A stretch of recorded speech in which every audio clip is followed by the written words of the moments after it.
तो आज के सेशन में हम डिस्कस करेंगे अबाउट वायरलेंट फेजेस, यानी वो वायरसेस जिनका रेप्लिकेशन साइकिल होता है लिटिक। इन अदर वर्ड्स, आज जो हमारा टॉपिक है it's going to be lytic cycle of bacteriophages. तो पिछले वाले सेशन में जैसे मैंने आपको कहा कि लिटिक साइकिल जो है it is carried by many viruses called virulent phages, जिनमें T4 फेज अच्छे से स्टडी हुआ है। तो हम T4 की एग्जाम्पल लेते हैं इन ऑर्डर टू अंडरस्टैंड कि लिटिक साइकिल कैसे होता है। तो लिटिक साइकिल जिसमें एक वायरस सेल की डेथ कॉज करता है, सेल की लिसिस कॉज करता है, जिसमें साइंटिस्ट्स ने हमारी अंडरस्टैंडिंग के लिए 5 स्टेप्स बताए हैं। सबसे पहला step is attachment of the virus with the host cell. उसके बाद एंट्री ऑफ द वायरस और the viral genome into the host cell. उसके बाद है बायोसिंथेसिस स्टेज, जिसके बाद चौथा स्टेज जो आता है इट्स कॉल्ड असेंबली और maturation stage.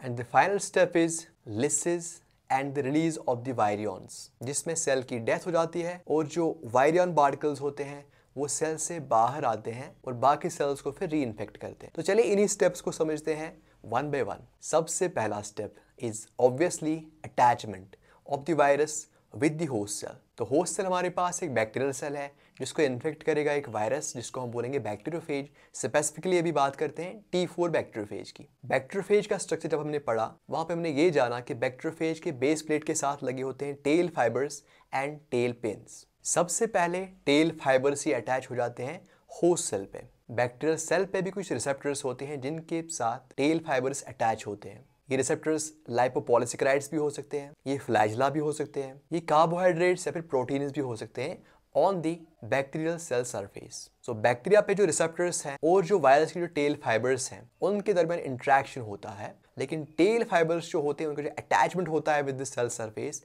It is reversible. Tail fibres तब तक रिवर्सिबली अटैच और डिटैच होते हैं with the bacterial cell surface जब ट्रू रिसेप्टर्स मिल जाते हैं इस वायरस को, तब टेल पिन्स अटैच करती हैं with the host surface. Tail pins का जो अटैचमेंट होता है with the host cell it is irreversible. मतलब जहां पे टेल पिन्स अटैच करती है वही इन्फेक्शन साइट बन जाता है ऑन द बैक्टीरियल सेल। अब जब टेल फाइबर्स और टेल पिन्स ने अटैच किया विद द बैक्टीरियल रिसेप्टर्स, जो बेस प्लेट होता है वो भी बाइंड होता है, वो भी अटैच होता है टू द सेल सरफेस। इसके बाद बेस प्लेट की कॉन्फॉर्मेशन चेंज हो जाती है, जिससे T4 बैक्टीरियोफेज का जो शीथ होता है, जो कॉन्ट्रैक्टाइल होता है, वो कॉन्ट्रैक्ट हो जाता है। जब टेल शीथ कॉन्ट्रैक्ट होता है it leads us into step number 2, that is entry of DNA into the host cell. Tail के कॉन्ट्रैक्शन के बाद जो टेल का कोर होता है it pierces the host cell, बिल्कुल उसी तरह जैसे एक सिरिंज काम करता है। इस पियर्सिंग के लिए लाइसोजाइम लाइक एंजाइम्स यूज होते हैं। अब यहाँ पे वायरस पूरा का पूरा नहीं चला जाता है इनटू द होस्ट सेल, बल्कि सिर्फ genetic material that is only DNA चला जाता है इनटू द होस्ट सेल। जब हम प्लांट वायरस की बात करते हैं वहाँ पे वायरस पूरा का पूरा होलिस्टिकली चला जाता है इनटू द होस्ट सेल। लेकिन बैक्टीरियोफेज में आपको याद रखना है यहाँ पे सिर्फ DNA या फिर जेनेटिक मटेरियल होता है, only that enters into the host cell. बाकी कैप्सिड जो होता है, टेल जो होता है, वो सारा बाहर रहता है। We call that ghost. It leads us into third stage of viral infection और lytic cycle।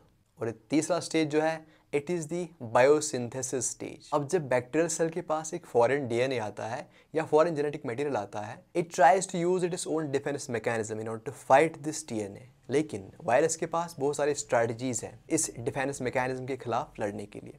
उनमें एक स्ट्रैटेजी ये है कि इन T-even बैक्टीरियोफेजेस में जो साइटोसिन बेस होती है वो मॉडिफाइड होती है टू 5-हाइड्रोक्सीमिथाइल साइटोसिन, जिसकी ग्लाइकोसाइलेशन होती है और इसके बाद ये रेजिस्टेंट बन जाती है to bacterial defence mechanism which mainly consists of the action of restriction endonucleases. अब जो ये वायरल DNA होता है it suppresses the host cell, या फिर ऐसे कहें कि it hijacks the host cell. Host का जो प्रोटीन सिंथेसिस है वो स्टॉप होता है और स्टार्ट होता है बनना, और वायरल जीनोम का सिंथेसिस स्टार्ट होता है, वायरल प्रोटीन सिंथेसिस स्टार्ट होता है। वायरस के 3 टाइप्स ऑफ जीन्स यहाँ पे एक्सप्रेस होते हैं फ्रॉम टाइम टू टाइम। सबसे पहले एक्सप्रेस होने वाले जीन्स को हम बोलते हैं इमीडिएट अर्ली जीन्स। मतलब ये वो जीन्स होते हैं जो सबसे पहले एक्सप्रेस होते हैं, यानी जो सबसे पहले प्रोटीन बनाना शुरू करते हैं। ये कुछ ऐसे एंजाइम्स बनाते हैं जिनको हम बोलते हैं न्यूक्लियसेस, और ये न्यूक्लियसेस अटैक करते हैं होस्ट जीनोम को और उसको डिस्ट्रॉय करते हैं, उसकी फ्रैगमेंटेशन करते हैं। उसके बाद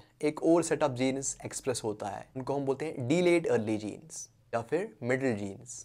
ये कोड करते हैं for polymerases, DNA ligases and other enzymes. इससे क्या होता है, इससे वायरस का जो डीएनए होता है उसकी बहुत सारी कॉपीज बन जाती है। मतलब वायरस का डीएनए सिंथेसिस होता है, एक कॉपी अंदर चली गई थी, इससे 100-200 कॉपीज बन जाती है। उसके बाद और एक सेट ऑफ जीन्स एक्सप्रेस होता है, यानी प्रोटीन बनाना शुरू करता है। ऐसे जीन्स को हम बोलते हैं लेट जीन्स। इन जीन्स से ऐसे प्रोटीन्स बन जाते हैं जो फेज का हेड प्रिपेयर करते हैं, उसका टेल कंपोनेंट्स प्रिपेयर करते हैं, उसकी टेल फाइबरस बनाते हैं, उसकी टेल पिन्स बनाती हैं, उसका बेस प्लेट बनाती है। यानी हर कोई कंपोनेंट जो एक वायरस में होता है वो यहाँ पे बन जाता है। और उसके साथ साथ कुछ ऐसे एंजाइम्स भी बन जाते हैं जो फिर बाद में वायरस को सेल की लिसिस करने के लिए या फिर सेल को बर्स्ट करने के लिए काम आते हैं। तो अब तीसरे स्टेप में हमारे पास क्या है, एक सेल में, एक बैक्टीरियल सेल में आपके पास बहुत सारी कॉपीज हैं डीएनए की। वो डीएनए की कॉपीज किसकी हैं, वायरस की या फिर बैक्टीरियोफेज की। प्लस बहुत सारे हेड्स बन गए हैं, बहुत सारे टेल्स बन गए हैं, बहुत सारे बेस प्लेट्स बन गए हैं, बहुत सारे टेल फाइबर्स बन गए हैं,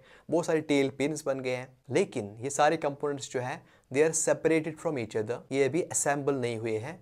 तो it leads us into the fourth stage of lytic cycle, that's known as assembly और द मैचुरेशन स्टेज। इस स्टेज में वायरस के जो डिफरेंट कंपोनेंट्स हैं उनको इकट्ठे किया जाता है in a coordinated manner to make a fully functional virus और वायरियन। एक साइड से हेड असेंबल होता है और दूसरे साइड से टेल असेंबल होता है, और फिर ये हेड और टेल मिलकर बनाते हैं कंप्लीट वायरियन। यू नो कि जो पॉलीहेड्रल हेड होता है इन बैक्टीरियोफेज, उसमें दो चीजें होती हैं। एक होता है कैप्सिड जो प्रोटीन का बना होता है, और उसके अंदर डाला जाता है डीएनए। जब ये वायरल हेड खाली होता है, मतलब इसमें डीएनए नहीं होता है, वी कॉल इट प्रोहेड। प्रोहेड में जब फिर डीएनए चला जाता है, only then it becomes a complete viral head. DNA को पैक करने के लिए into this capsid we need so many enzymes. एक कलेक्शन जो एंजाइम्स की होती है इसको हम बोलते हैं पैकोसोम। साइमल्टेनियसली दूसरी तरफ टेल की असेंबली होती है, और अब जो ये टेल है it attaches with the head with the help of a structure called collar. आपने पढ़ा होगा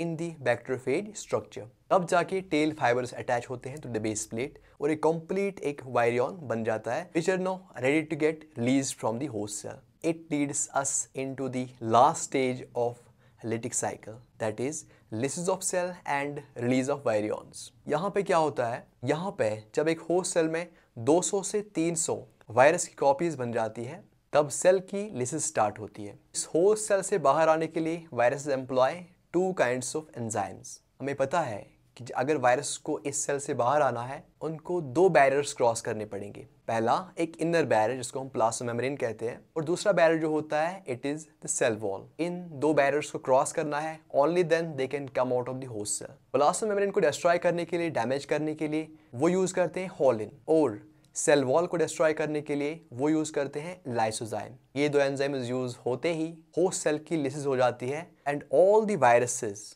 जो प्रोड्यूस होते हैं within the host cell they come out of the cell. और इसी एक्साइटेशन में जब वो वहाँ से निकलते हैं, आज़ाद होते हैं, तो वो बाकी सेल्स को इन्फेक्ट करना स्टार्ट करते हैं।